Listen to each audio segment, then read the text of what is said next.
बसून तर घ्या, 1 मिनिट बसून तर घ्या. अजून पूर्ण झालं नाहीये. लक्षवेधी क्रमांक 3 च्या चर्चेदरम्यान सन्माननीय मुख्यमंत्री यांनी माझ्याकडे पटलावर काही कागदपत्रे सादर केली. ती कागदपत्राबद्दल मी सभागृहाला अवगत करू इच्छितो. सन्माननीय मुख्यमंत्र्यांनी माझ्याकडे जे कागदपत्र सादर केली तो 28 जून 2024 चा शासन निर्णय आहे. तो खालीलप्रमाणे आहे. राज्यातील महिलांच्या आर्थिक स्वातंत्र्यासाठी त्यांच्या आरोग्य आणि पोषणामध्ये सुधारणा करणे आणि कुटुंबातील त्यांची निर्णायक भूमिका मजबूत करण्यासाठी महाराष्ट्र राज्याची मुख्यमंत्री लाडकी बहीण योजना सुरू करण्यास मान्यता देण्यात येत आहे.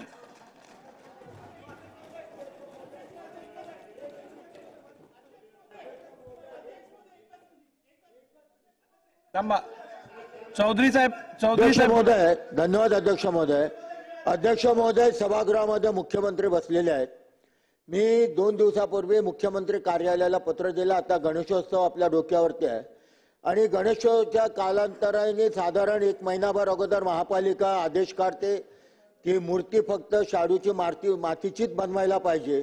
पर्यावरणाचं कारण देतात आणि मी त्या पत्राद्वारे विनंती केली आहे की या मूर्तिकारांना जे मूर्ती बनवतात त्यांना शाडूची माती ही आपण शासनाच्या वतीने फुकट उपलब्ध करून दिली तर मूर्तिकार शाडूच्या मातीच्या मूर्त्या बनवायला तयार आहेत. ज्या घरगुती मूर्त्या असतात त्या, जेणेकरून पर्यावरणाचा ऱ्हास होणार नाही आणि आपण पर्यावरण जपा म्हणून जे काय लाखो रुपये जाहिरातीवरती खर्च करतो त्याबद्दल, त्याशिवाय हा प्रॅक्टिकली हा याच्यावरचा उपाय आहे. म्हणून माझ्या आपल्या माध्यमातून शासनाला विनंती आहे की शाडूची माती ही मोफत मूर्तिकारांना आपण उपलब्ध करून द्यावी. 1 मिनिट भाई, गणपतीच्या बाबतीमध्ये अजय चौधरी जी आपण बैठक तर घेणारच आहोत, पण आपली जी सूचना आहे शाडूची माती गेल्या वर्षी पण आपण उपलब्ध केली होती. याही वर्षी मी आता लगेच आयुक्तांना ऑलरेडी सांगितलंय की कुठेही शाडूची माती कमी पडणार नाही. आपल्या महापालिकेच्या वतीने त्यांना शाडूची माती दिली जाईल, मोफत दिली जाईल, मोफत.